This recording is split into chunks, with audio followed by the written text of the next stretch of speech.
Oh, mate. Oh, mate.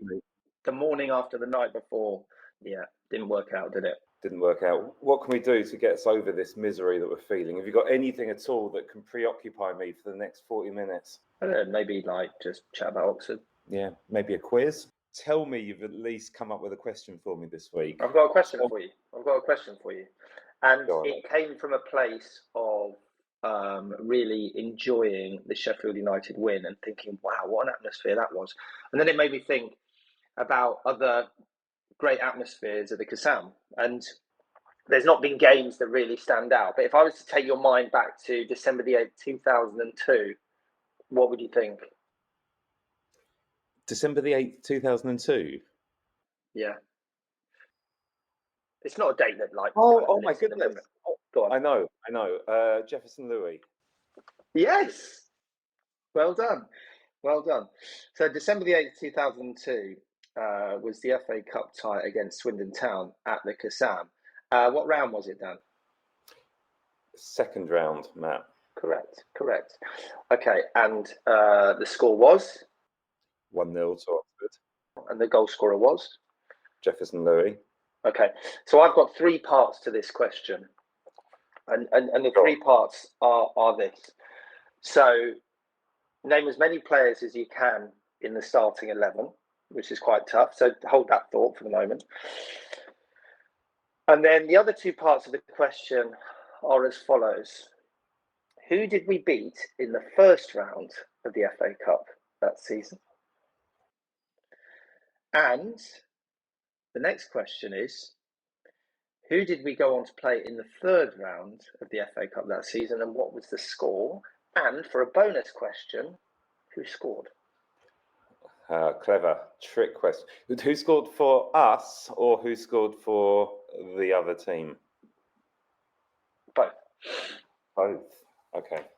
I know most of those answers. Okay. We'll reveal them at the end. It was a great day. That was the first time at the Kassam I was like, oh, actually, we can generate some atmosphere here, and it was a good old day, that Swindon win. It was a good old day. I've got a really interesting story about it as well, which I will save for the end. Lovely. I was going to give you a quiz, but that one is such a good quiz. I'm not going to dilute it. So, excellent. Shall we run the sting? Go for it. The big man with a big goal on the big occasion. So welcome to the 8th edition, I think it's the 8th edition of You Are My Oxford podcast. If you've never joined us before, welcome. It's lovely to have you. It's a bit of topical chat, a lot of nostalgia chats, all about Oxford United. And it's been a lot of fun, and thank you for joining us. We have a growing kind of army of fans. Do I call them an army of fans, Dan? Yeah, I'm not quite sure, but a growing following. Yeah, we had some huge successes on our socials, Matt, which I know you've been all over. Yeah. So yeah, we are now on. We've been on YouTube since the start, where you can watch this podcast if you want to watch. We've also had some success on YouTube Shorts, Matty, with one clip getting over 1,000 views, which is fairly incredible. And we're also on TikTok now, but you have to go to my TikTok account, and I can't remember what it's called. It's something like You Are My Oxford Dan on TikTok, and we're also on Instagram. So that is terrifically exciting. Brilliant. We are all over the place. Yeah. So for those of you who have been with us since day one, you will know that Dan loves to make these wonderful, outlandish predictions, and he made one such prediction towards the end of episode 7 of You Are My Oxford podcast, which was that we would take 6 points from the games against Sheffield United and QPR. So we are now recording this straight after, or the morning after, the QPR game, and well, we took 3 points, which I guess I would have taken. So Dan, where should we start? I think let's start with the low point of the two games, which is obviously QPR. Where did it all go wrong? Everything went wrong, didn't it? It was just they came out and they looked like they were flat. I can't remember the order of things, but then QPR went 1 up. Did Kieran Brown get injured when we were 1 down? Rather, But it's just literally all the worst things that could have happened. QPR came with a team that all their fans on social media beforehand were saying, this is the worst QPR team we could ever have put out. They didn't have a recognised striker. So as soon as we went one down, we just thought, oh, this is going to be trouble, because they're just going to sit back and sit back. Then we went 2 down, and it was like, well, that's just game over. Second half, we improved. We scored a nice goal. But honestly, it never really looked like we were going to. I never felt confident that we were going to pull it back level. And then obviously they added the third and injury time. It's just like the final nail in the coffin for that game. And it felt, Matt, really bad. Like, it felt really, really damaging. Like, here was a chance we could have been pretty much safe. I'm looking now at QPR on the table. They're on, 49? And I'm thinking they're safe now. They are safe. Whereas we would have been on 48 had we won yesterday, and a point or two from safety. And now those we could have enjoyed that kind of party trip to Sheffield, but now it's going to be a very nervy trip. I mean, from my perspective, I've been thinking about the game for the last kind of 12 hours and reflecting on it, and it's it's that kind of thing. You ask the question, why do teams start slow? And we started slow, which is really strange considering that we come off the back of such an incredible 1-0 win against the league leaders. And, just around the stadium, the fans kind of seemed pumped. There was kind of a nice atmosphere going into it. The teams came out and everyone was charged, and, they played the video on the screen again, and everything was kind of getting pumped. And then it just fell flat. And it just, from the players' perspective, how does that happen? I've been thinking about it. And one thing that's really kind of that I've reflected on is, like, Brannigan is obviously like such a driving force for us, and he for whatever reason he was not quite on it last night. And I just wonder if that injury, we know he's been having injections or this kind of thing, whether he can't be playing 2 games a week until the end of the season. And we've got 5 games left now, and you just wonder how the manager is going to manage that. I mean, that's such a worry, given that we've got another big game in 2.5 days' time, right? I'm just really, really worried about it. I thought Brannigan, I'll never slag him off ever, but I thought he had a pretty poor game yesterday. The game just seemed to bypass him quite a lot. He seemed to be just second to every single ball. And we didn't get Matos on until much too late, I thought.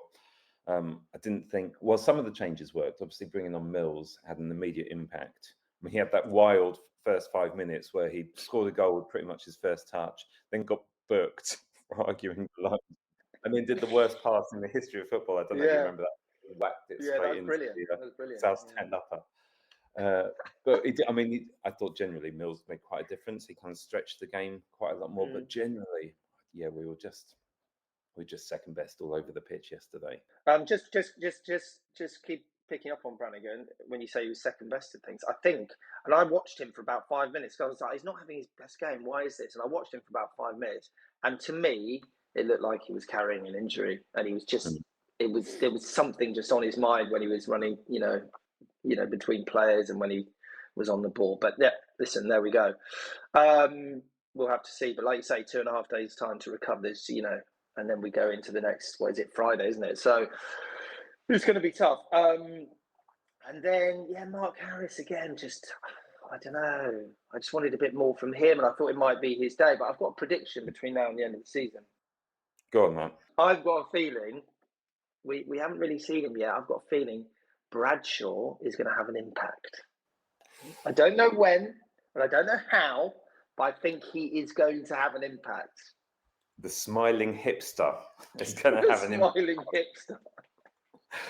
I mean, it'd be good. But he is, as we've discussed previously, he looks like the happiest man in football, right? He's forever smiling. I love him in the socials. I'll just build our entire social strategy around his happy, smiling face. But... just on Brad, like you picked up on it there. I don't know if you ever buy a programme, but I've been buying a programme every game this season. And he was featured as the quick fire questions in the programme this week.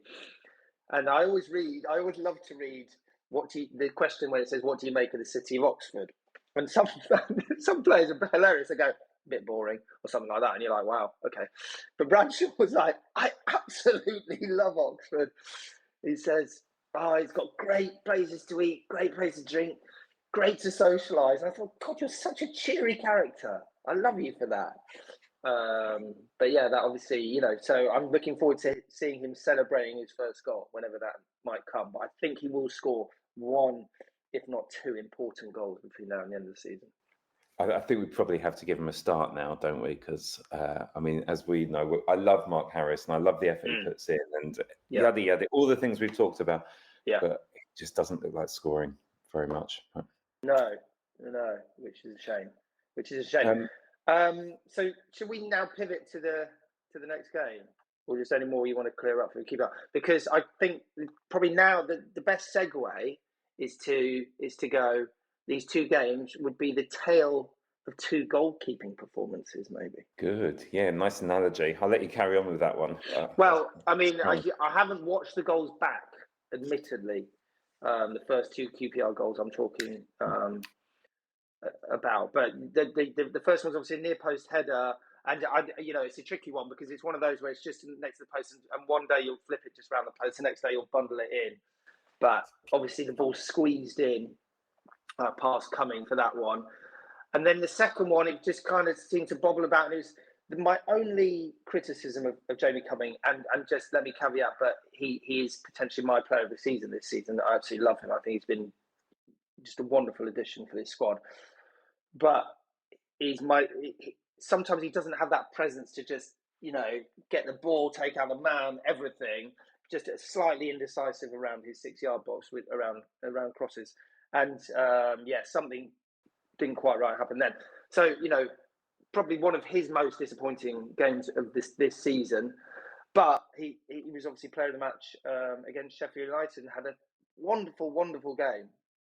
He was player of the match, but it wasn't. If we're moving over to Sheffield United now, it wasn't ever as if they were all kind of routine Jamie Cumming saves, if you know what I mean. And that is absolutely that's bigging up as much as I can, because I have utter confidence in him at the back. And with the Sheffield United game, I never really felt too under pressure, really.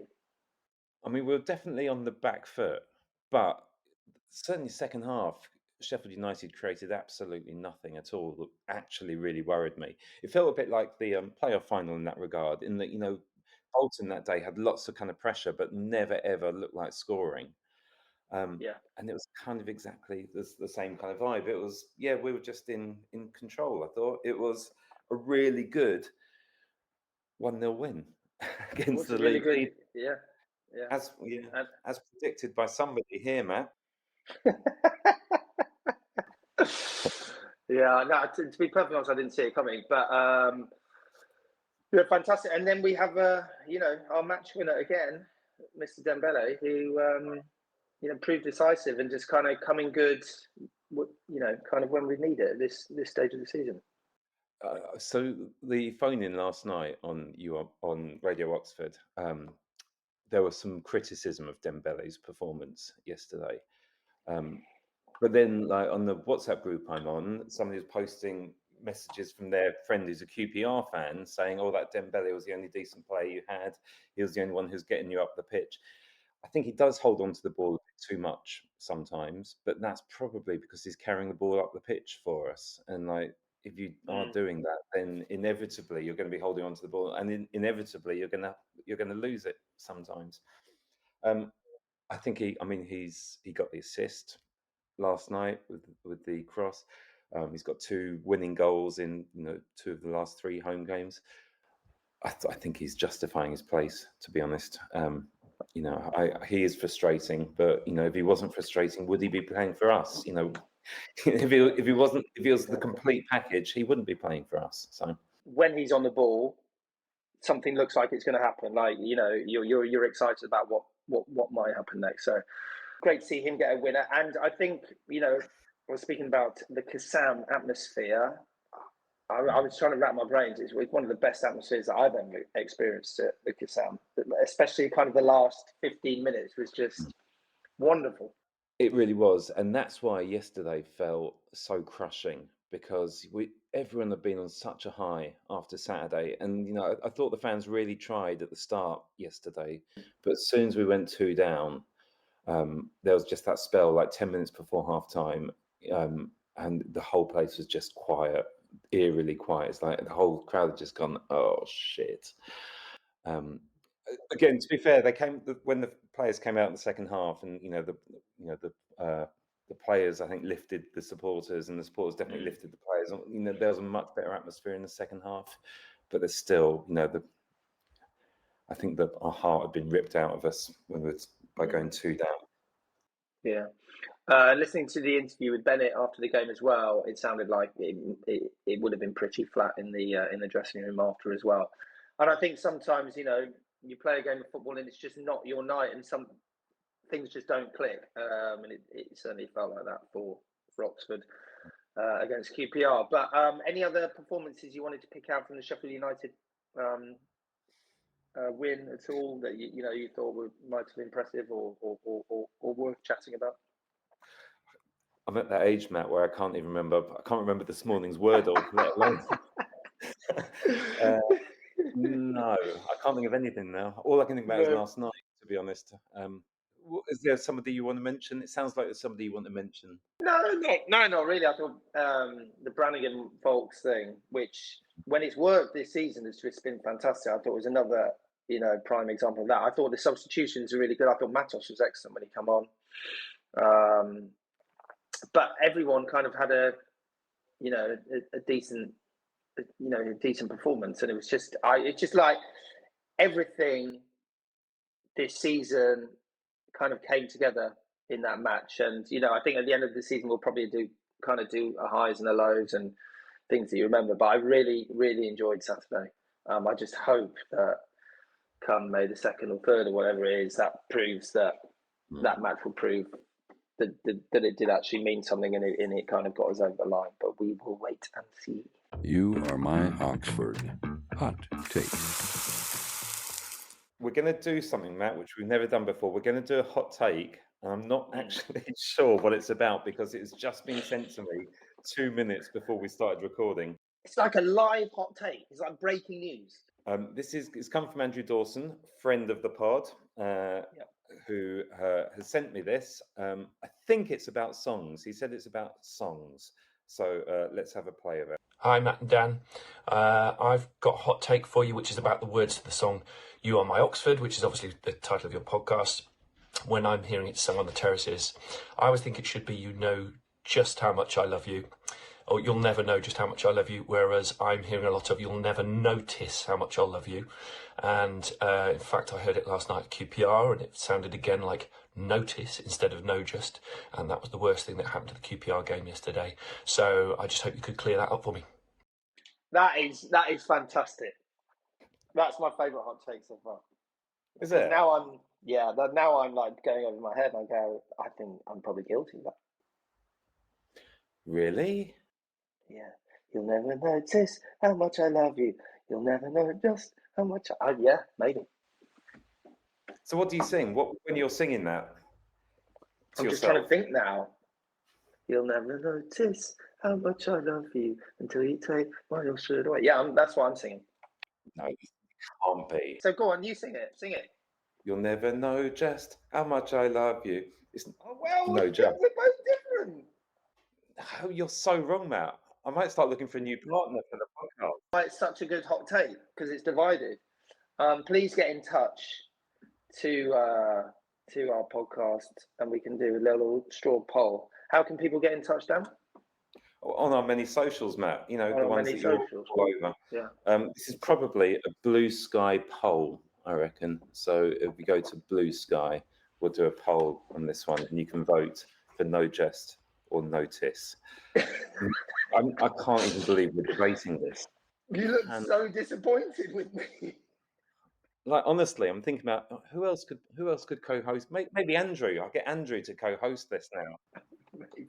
I don't want to fall out over this. We got a 3-hour train journey together on Saturday. Yeah, that's true. What do you think generally of some of the chant songs this season and the use of them. There's a lot that have really kind of dominated this season, which I think are maybe a bit dull. We've just literally been talking about what a great atmosphere it's been in the last couple of games. But I am always bored by our songs. It seems to me we just get the standard templated song that all the other fans are singing, and we just add our own players to them. We don't seem to do anything original or funny 100%. anymore. There's no kind of self-deprecating humour. There's nothing kind of topical. I think our fans generally sing quite boring songs, really. What's your favourite song? What's your favourite player song of all time, Matt? Or have you thought? I used to like doing Alex Dyer, my lord, Alex Dyer. So I always enjoyed that. I always enjoyed that Philip Whitehead one when it all went really posh. Remember that one? Didn't it go really slow with him? Oh yeah. Philip Whitehead. That was quite funny. I tried to start one once for Bobby Ford. Oh yeah, go on. To the song from the Bobby Ford advert.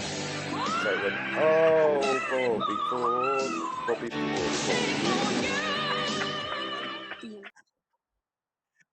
It never took off, and I felt robbed by that. That is genius. I was really pleased with it, but never ever took off ever. Well, that tickled me more than it should have done. It's brilliant. And here's the fact that it's the body format. Which is probably why it didn't take off. Yeah.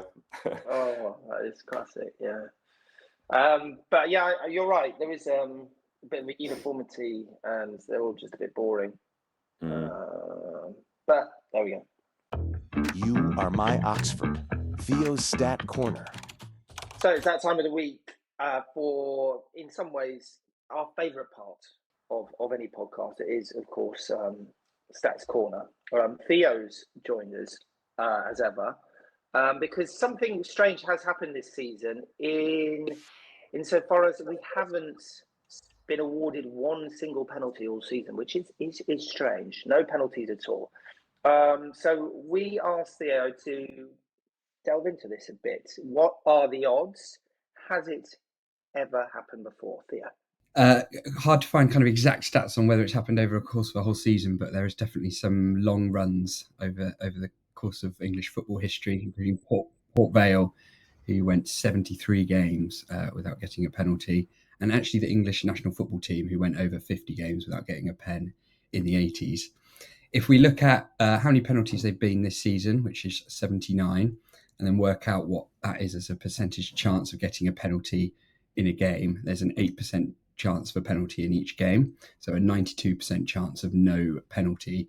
And if you take that number and run it over the course of 46 games, that means there's only a 2% chance of not getting a penalty over the course of the season. I've also taken a look at how because obviously we're not that attacking, we're not very good going forward. There's going to be less chance of us getting penalties off the back of that. So I've looked at the number of touches in the box each team has had in the championship and how many penalties they've got kind of off the back of these touches in the box. And unsurprisingly, we come right at the bottom of touches in the box statistics. Only Plymouth have had fewer. And we've had nearly half as many touches in the box as Leeds and many, many less than a bunch of the teams around us as well. So back to a kind of common theme of all of these stats kitchens is that we're struggling going forward, and therefore all of our attacking stats, including number of penalties gained, is going to be low. If we take all of the touches in the box and all of the penalties in the league this season across all 24 teams, there is a penalty for every 267 touches in the box. Now, we've had 641 touches in the box. So I've sort of done we love expected goals and expected assists, but we've now got expected penalties off the back of this. And we should be due 2.9 penalties based on our number of touches we've had in the box. probably a strong argument that not all touches in the box are created equally. But just to give a little indication of, we're at the bottom of the stats table when it comes to touches in the box, but we've still had enough that probably should have resulted into 7 penalties, and we've been fairly unlucky not to get any. There's only one other club, though. We're the only one that hasn't had a penalty, but there is one other club who hasn't scored any of the penalties that they've had in the Championship this season. That's Cardiff, who have had one and missed one.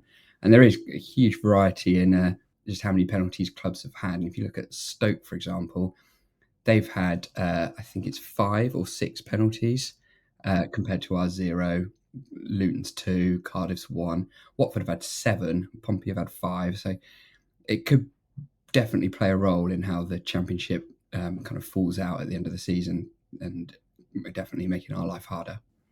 But the good news is, you say we are owed 2.9 penalties. So come the end of the season, we're going to have got those 3 penalties at least, right? Well, if you could hold on to that stat as saying we should have got those 3 penalties, or you can nod to what I said right at the start, that there is only an 8% chance of a penalty in every match. And obviously that's split between 2 teams. So the chance of those 3 penalties coming is probably diminishing. Damn it. How's the kitchen looking? It's still the same old cupboard, stats cupboard. We will let you out one day, I promise. Thanks so much, buddy. Now it's time for Nostalgia Corner, where we delve into the archives to look back on something from Oxford United's history. And Dan, it's your turn this week, and looking at a specific game at the start of the century. So it's kind of inspired by your memory in the last one. You talked about the first game at the Kassam. So I wanted to then start thinking about the very last game at the Manor. There were actually 2 last games at the Manor, which doesn't make any sense really, but there were 2. There was the last league game, which was a match against Port Vale. It was on a Tuesday night, and I'm wearing this shirt because this is the shirt of that season. This was the worst Oxford team probably in living memory ever. In fact, probably the worst Oxford United team of all time, and probably one of the worst football teams of all time. They were absolutely abysmal. And definitely our worst manager, would you say? Well, he'd actually been sacked that morning, the morning of the game that I'm talking about, if I recall correctly. I mean, I never know if the team is that bad.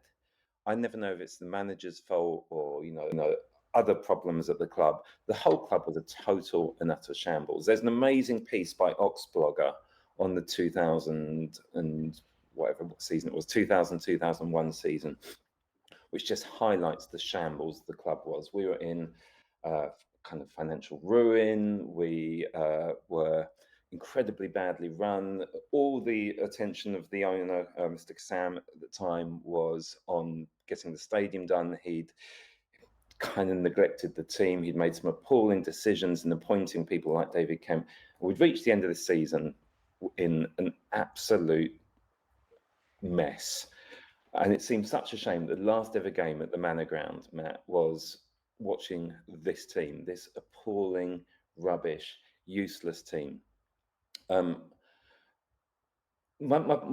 reason I think about this game, Matt, is because obviously this is the last ever game at the Manor Ground, somewhere where we had so many amazing memories, a ground full of such, incredible nostalgia and, all these incredible things we'd watched unfold, and we had to watch this team play on this hallowed turf. And it's heartbreaking, Matt. And what's really heartbreaking about it is the club just seemed so not fussed about this whole occasion. There was, before the game, a tiny little fireworks display. I've been searching around for footage, and we'll talk about this. I'm going to play some footage here. This is the only footage that is kind of out there, really. So where's this from then? So this is from BBC News, who weren't rights holders at the time. So there's no match action at all. They obviously are allowed to get on the pitch beforehand. There's our Mr. Kassam.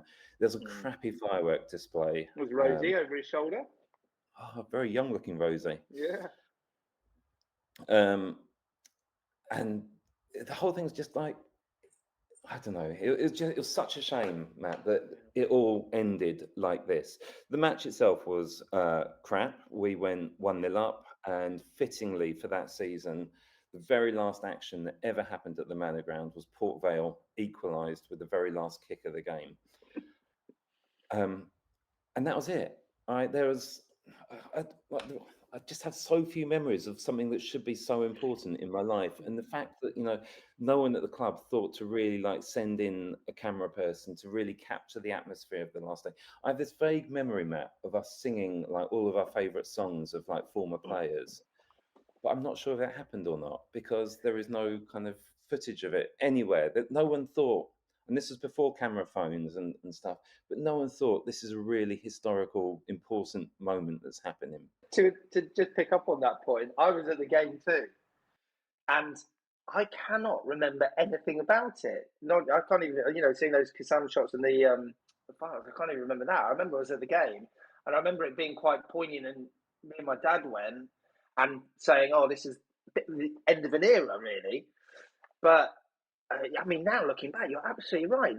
There was nothing to no kind of say marking this as a final part of such a historic era. You're right.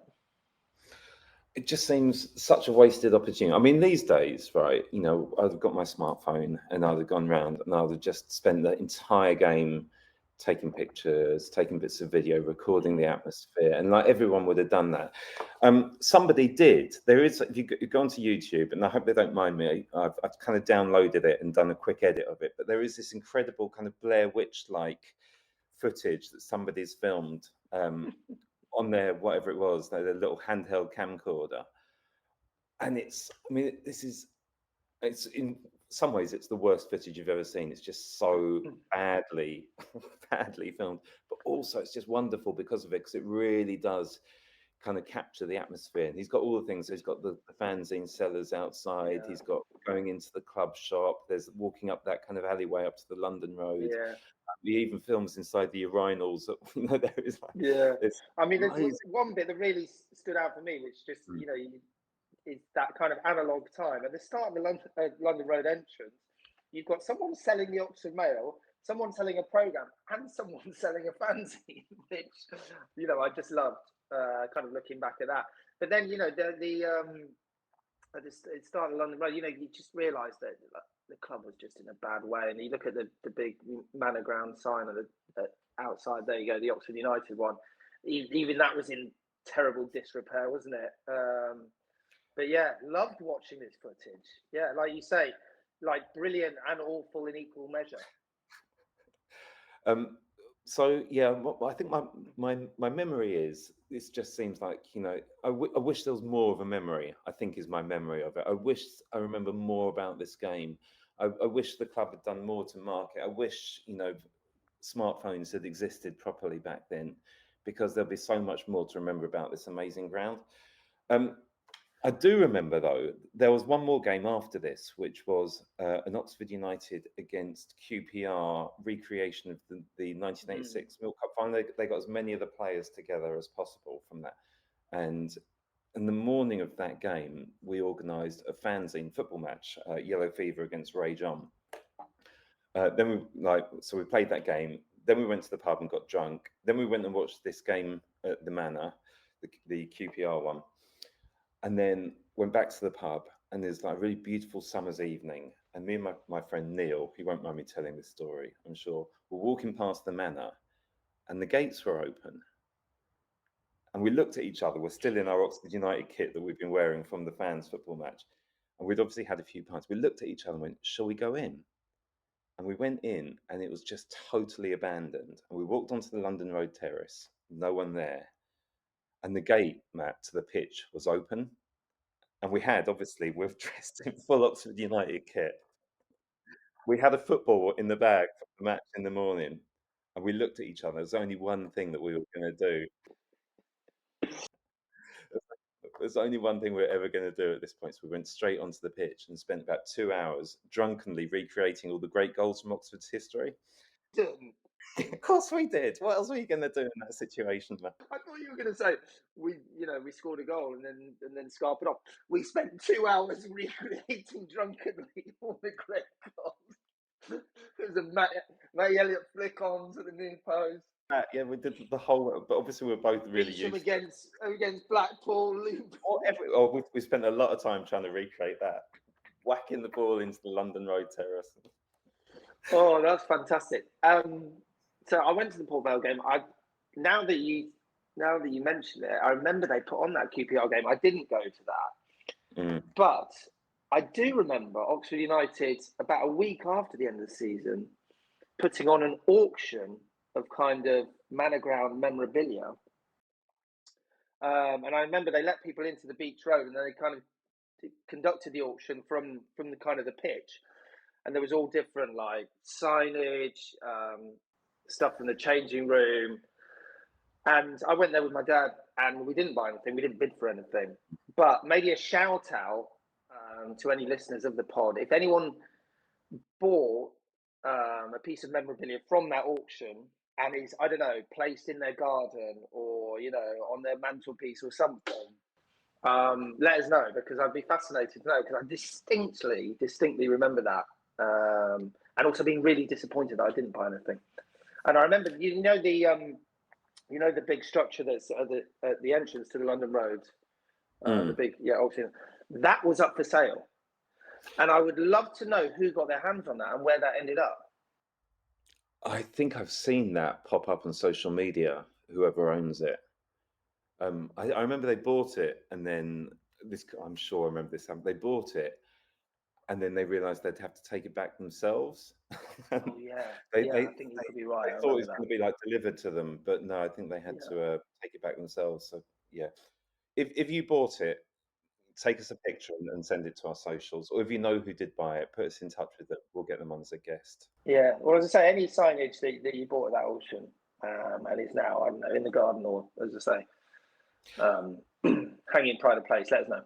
Yeah, I nicked, Matt, a piece of turf from the penalty spot at the London Road, and I planted it in my window box in my flat, and it stayed there for many, many years. It grew quite big, almost like a kind of triffid-like growth. Wow. I don't know what happened to it. I think it died one winter, and that was that.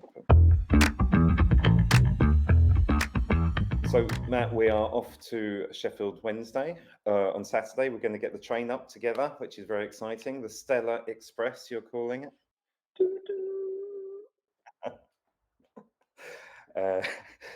How are you feeling about it? When the fixture list came out at the start of the season, I was like, where did I really want to go? And Hillsborough was probably right at the top, because I've never been there before as an Oxford United fan, or actually as a football fan at all. So I'm very excited about it. The Hillsborough experience and going to this iconic ground.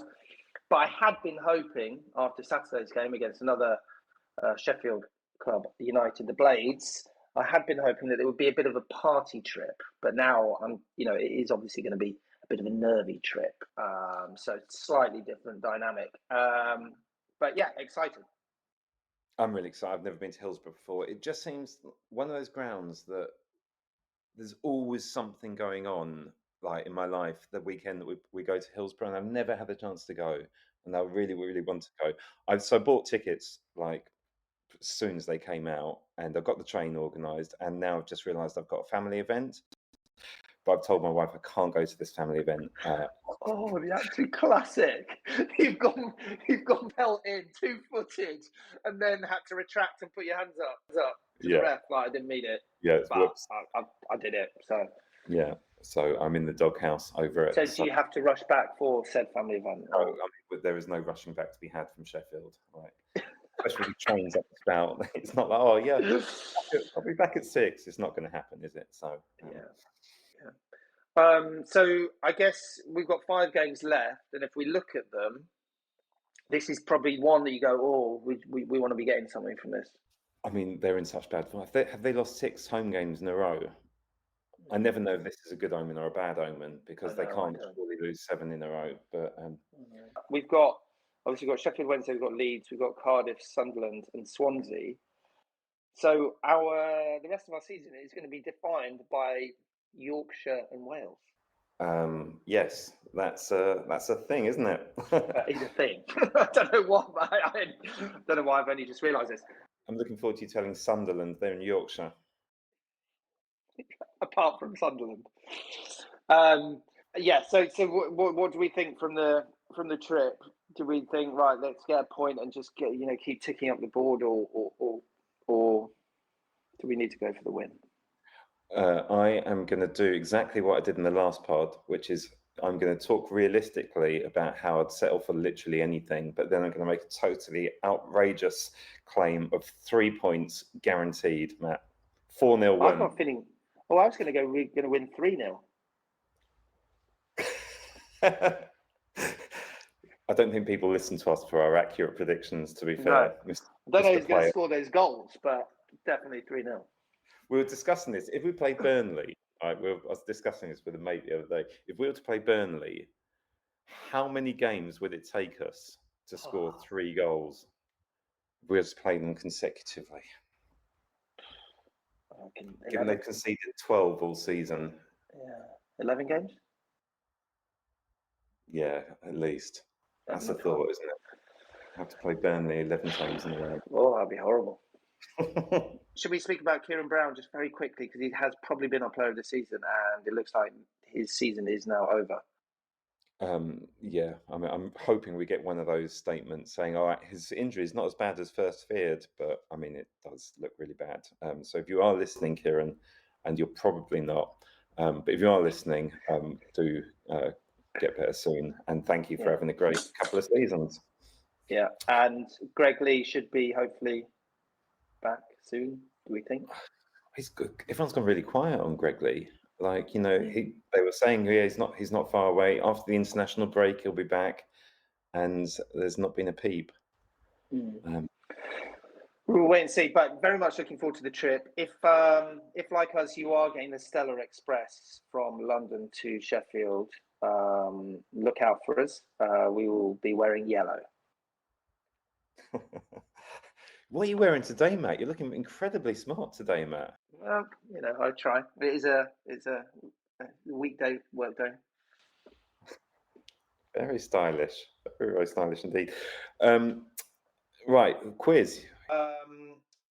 This is a quiz that I said at the start of the pod, which was looking back to our famous FA Cup win against Swindon Town, which we won 1-0 on December the 8th, 2002. And I was thinking about that because that was famous kind of Kassam Stadium atmospheres that we've had down the years. And I particularly remember this game against our local rivals. And of course, it was a second round game. And we won it 1-0, and Jefferson Louis scored the goal, and we all went absolutely crazy that day. Of course we did. But my questions to Dan were, could he name the starting 11 that day? And then could he let me know who we beat in the first round of the FA Cup that season, and what was the score? Who we then went on to play in the third round, and what was the score? And then for a bonus point, who were the goal scorers in that third round game? So, Dan, should we start with the 11? All right. I've been scribbling this down as we've gone through the pod. I've just had a total mental block about some of them. Right, I've gone Woodman in goal. Yeah. I cannot remember who played right back for us. But Robinson, I've gone as left back. Okay. Bound, Crosby, and I can't think who the other one of that. We always had 3 centre backs, and I can't remember who the other one would be. I'm going to go with Hatswell, but I don't think it was Hatswell. Mm-hmm. Up front, I've got Basham and Allsop, with Louis coming on perhaps as a sub. And the midfield, I've gone for Whitehead, Savage, and Hunt. Okay, you've done pretty well. Okay, go on, hit me. Whitehead was on the bench. Right. And then so you've got you've got 8 correct, and you're missing 3. Go on then. Put me out of my misery. Scott McNiven. McNiven, of course, yeah. Waterman.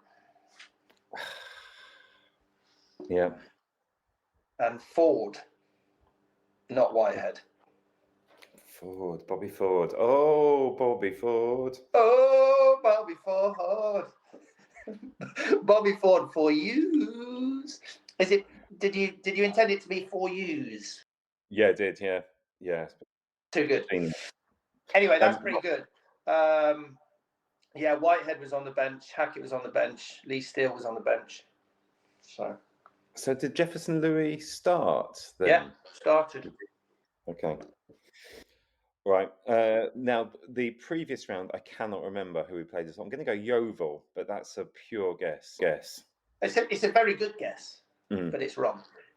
We beat Dover Athletic. Have no recollection of that whatsoever. And then, so obviously we beat Swindon 1-0. We went into the hat. I think the draw was made straight after the game, if I remember, which made the excitement and the joy even more. Who did we play in the third round? We played Arsenal. Famously, Jefferson Louis was caught celebrating. They had a camera in the dressing room, and he was naked, dancing as the draw was made. Yes. How did I forget that? Of course, yeah. So we played Arsenal and we lost 2-0. And Dennis Bergkamp scored one of their goals because it was like, was it his 100th goal for Arsenal or something? It was something like that. It was a famous, I remember. It got played quite a lot, didn't it? Yeah. But in the first minute, we scored through Steve Basham and it was disallowed for offside. And I think this is the point you were trying to get to. It was disallowed for offside and it wasn't offside. All the camera angles showed that he was onside. Who scored the other Arsenal goal, Matt? Do you want to have a guess? I don't think you'll ever get it. And it was an OG. I'll give you that one. Crosby. Oh, McNiven. He's just totally escaped my memory. So well done. You've done well there, though. Yeah, thank you very much. Yeah, great quiz. More of this next time. And I think Dan's got one prepped. So look forward to that. I've got, I was going to do it today. I just got one more story about that Swindon game. I don't know if we can reveal this, but we both worked at BBC Sport at the time. And I don't know if you remember, that night was the Sports Personality of the Year Awards. Oh, yeah. And we'd gone to the game. There's 3 Oxford fans working in our team at the time. And we got a lift back. I don't know who gave us a lift back to TV Centre that night, but we all went back to TV Centre after the game. And I was getting showered and changed ahead of the Sports Personality dude.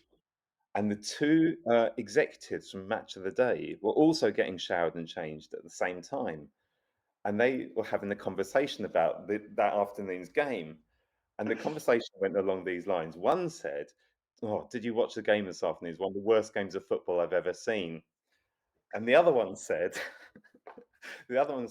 yeah, we only chose it because it was local. We knew we'd be able to get back in time for Sports Personality tonight. Oh, I love that. Brilliant. So yeah, we celebrated our 1-0 win that night. I don't know if you remember, at the Sports Personality of the Year Awards. Yeah, we went to a few of those, so I can't remember that specific one. But yeah, good times. Good times. Oh, good times. You look like you're dressed for the Sports Personality now, actually, Matt. No, I can't reveal where I'm going after this. Listen, I think that's been a lot of fun today. I've enjoyed that quite a lot. We're doing another one next week, I think, aren't we? I think we've got a very special guest, also from the world of media, and I think we'll leave it there. Media friend. Well, it's been a lot of fun. Do carry on listening. Do have a look at our socials. Do have a vote in the poll that Matt's going to put on Blue Sky for us. Yeah, I will do that. I'll speak to our social media team, not just the manager, our team, and get one of them to do it. Good plan. And we'll see you all soon. Thanks for listening, everyone. Take care. Bye-bye.